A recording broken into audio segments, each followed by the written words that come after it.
आल्यावर कसं वाटलं रंकाळा? भारी आहे, बघायला वगैरे मस्त आहे.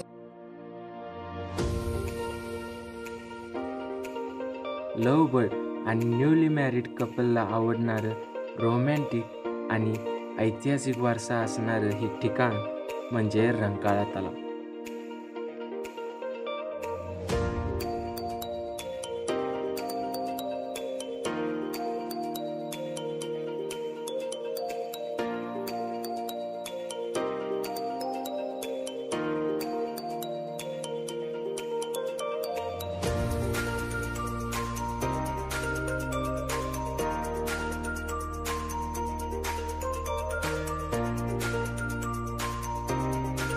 माणुसकीची ओढ, काळजातलं बोल, नाद खुळा, लावीला असे हे माझं कोल्हापूर. नमस्कार मित्रांनो, मी तुमचं स्वागत करतो आपल्या ट्रॅव्हलच्या नवीन एका व्हिडिओत. तर आज आपण जाणार आहे कोल्हापूरला रंकाळा तलावावर. जाऊया आणि बघूया रंकाळ्याचं सौंदर्य. मित्रांनो, मागच्या व्लॉगमध्ये तुम्हाला सांगितलेलं माझ्याकडे गाडी नाही, त्यामुळं 2-2.5 किलोमीटर चालत जाऊन बस पकडायची आणि मग तिथनं प्रवासाला जायचं पुढच्या कुठल्या.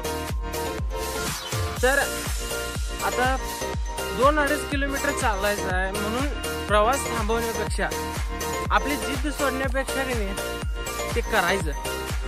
जिद्द ठेवायची मनात. कुठल्या पण गोष्टी असून दे, ट्रॅव्हलचा व्हिडिओ असून दे किंवा तुमचं कुठलं पण स्पोर्ट असून दे, जिद्द ठेवायची. जिद्द ठेवला की नाही सगळं पूर्ण होते.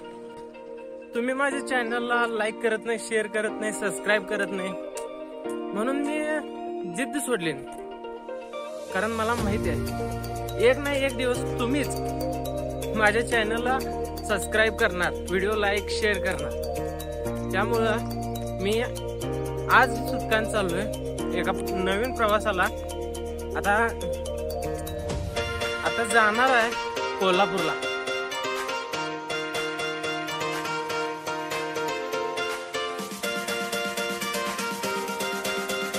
मी आता इथं फाट्यावर आलोय, बसची वाट बघावली. मला इथं थांबलोय आता.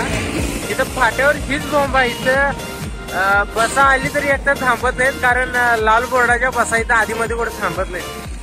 काळ्या बोर्डाची असली की नाही मग ती थांबत्या. अजून आलं नाही, आता बघूया किती दिवसात थांबायला लागते.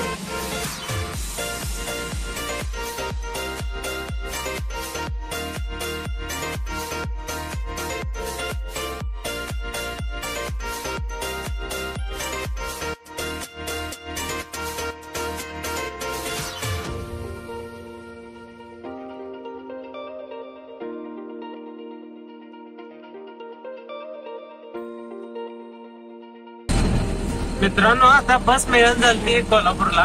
कारण बस लाल बोर्डाच्या थांबतच नाही तिथं मध्ये फाट्याला. मग आता एका पिकअपला हात केले. एका भावानं आपल्याला लिफ्ट दिल्या. तर यांचं नाव आहे अभिर.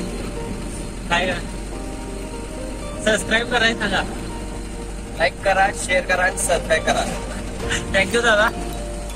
तर आता यांनी हातकलंगल्यात सोडणार आहेत आणि आता तिथनं हातकलंगल्यात ना कोल्हापूरला कसं पण बस मिळत्या.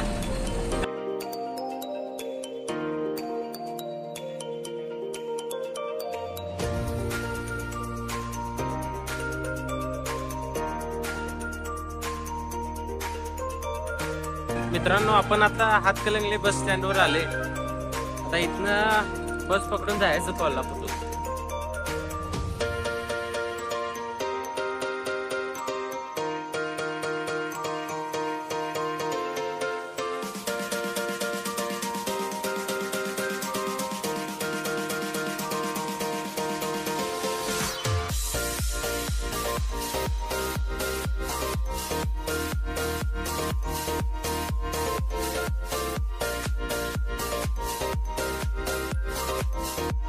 मित्रांनो, आपण आता पोहोचलोय कोल्हापूर बस स्टँडवर. आता तिथं महामंडळ स्टँडवर उतरले. तिथनं आता रंकाळ्याला जायला सिटी बस स्टँडवर जायला पाहिजे. मग तिथनं रंकाळ्याची बस करायची. आता सिटी बस स्टँडला जाऊया, चला.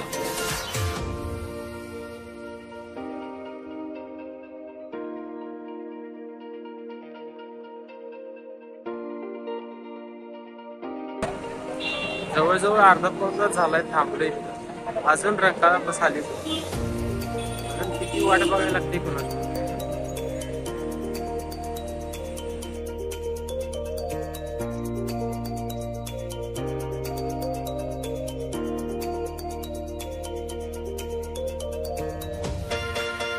फायनली मित्रांनो एवढ्या अडचणीनंतर तर रंकाळ्यावर पोहोचलोय आता.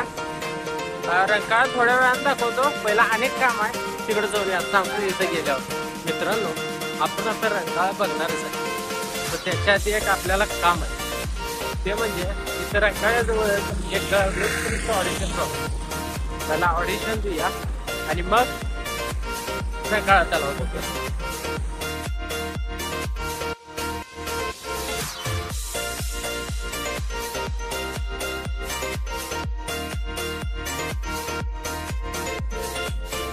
द हार्ट ऑफ कोल्हापूर, कोल्हापूरचं हृदय, कोल्हापूरची चौपाटी म्हणजेच रंकाळा. मित्रांनो आपण आता आलो रंकाळ्यावर. रंकाळ्याचं इथलं वातावरण एकदम एक नंबर आहे.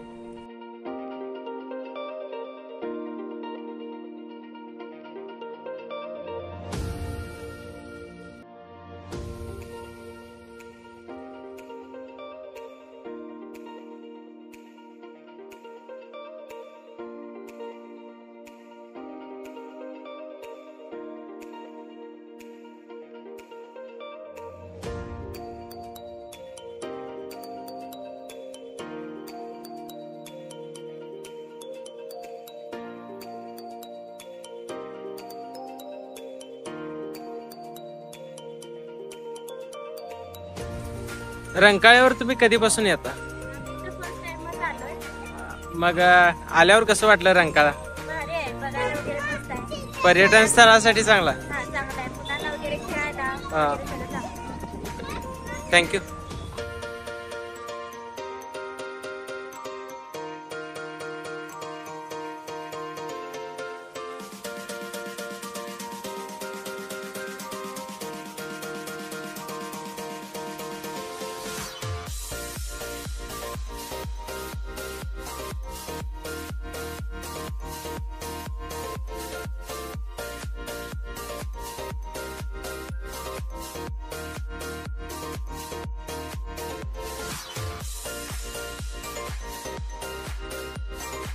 भावांना रंकाळ्यावर कधीपासून येत आहे?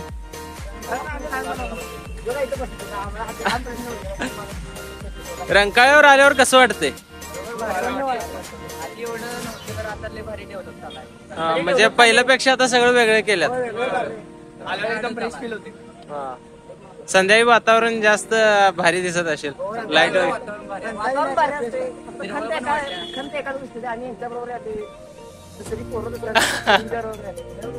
चालायचं. प्रत्येकाच्या आयुष्यात येतोय दिवस तो. थँक्यू भावाना.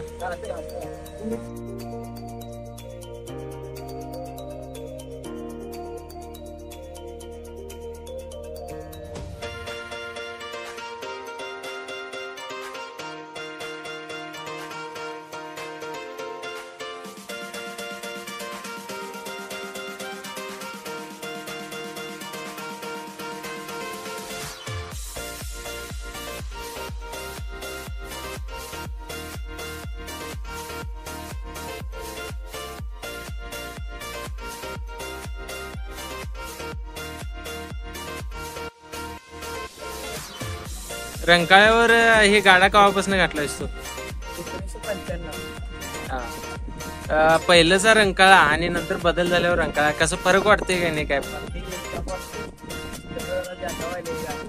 हा. आणि संध्याकाळचं वातावरण कसं असतं इथं? गर्दी असते. बाहेरची लोक फिरायला येते तिकडं, म्हणजे चांगला तुमचा धंदा चालू आहे. हा हा. कोल्हापूरचा समुद्रकिनारा हे ऐकायला कसं एकदम भारी वाटते. खरं तर कोल्हापूरला समुद्र तर नाहीच, पण समुद्रकिनाऱ्याचं फील येणारं हे ठिकाण म्हणजे रंकाळा तलाव. म्हणून याला कोल्हापूरचं मरीन ड्राईव्ह पण म्हणतात. मित्रांनो कसलं भारी वाटायला माहिती आहे का इथं. एकदम असं मुंबईच्या चौपाटीवर गेल्यागत वाटायला. लय एक नंबर म्हणजे एक नंबर आहे. कधी तर खरोखर वेळ मिळाला तर इथं रंकाळ्यावर या आणि जास्त करून नाईटला यायचं, कारण लाईट बीट एकदम वातावरण इथं टाईट असते. खरंच यायचं.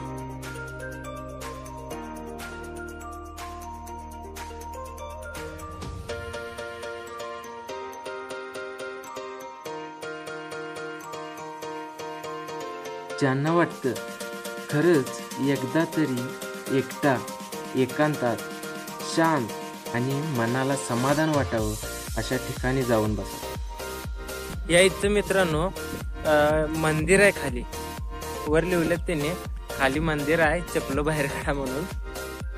ज्यांना वाटतं कधीतरी ती आणि मी अशा एखाद्या रोमॅन्टिक ठिकाणी जावं जिथं हातात हात घेऊन दुनियेची फिकर सोडून प्रेमाच्या गप्पा रंगवता यावं, त्यांनी खरंच रंकाळ्यावर येऊन बसावं. इथं फक्त प्रेमाच्या गोष्टी रंगत नाही, तर दोस्तीची दुनियादारी इथंच रंगते, फॅमिलीची गंमत जम्मत इथंच रमते आणि थकलेल्या जीवाला विसावा सुद्धा इथंच मिळतो. इतकंच नाही तर प्री वेडिंग शूट, फोटोचं क्लिक आणि इन्स्टाच्या रील्स सुद्धा इथंच बनतात. ह्याची सुंदरता सांगावी तेवढी कमीच आहे. पण इथं बघाय काय काय आहे.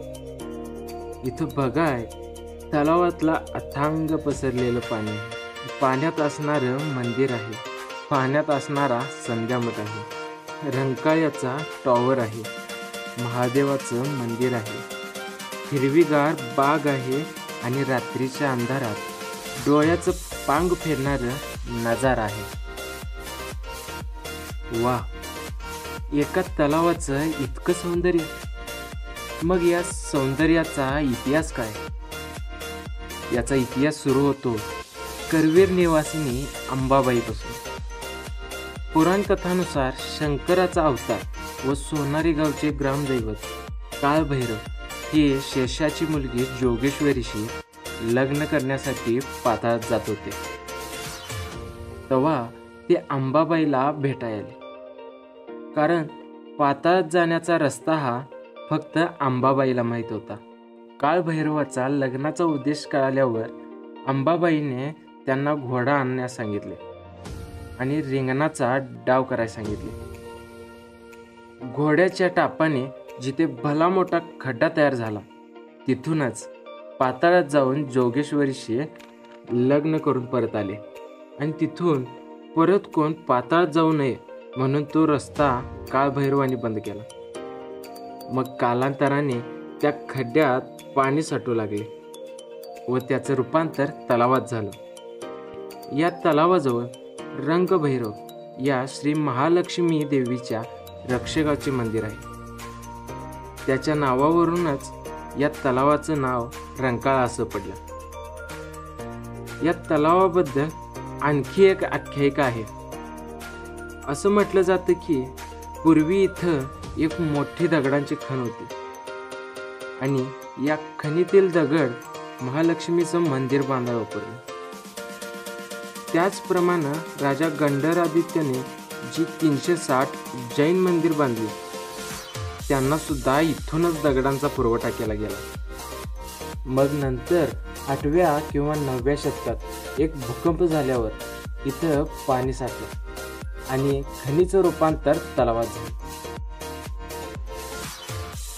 या तलावात फिरण्यासाठी छोट्या छोट्या बोटी सुद्धा आहेत. व्हिडिओ आवडला असेल तर नक्की लाईक करा, शेअर करा आणि आपले नवनवीन व्हिडिओ बघण्यासाठी चॅनलला सबस्क्राईब करा.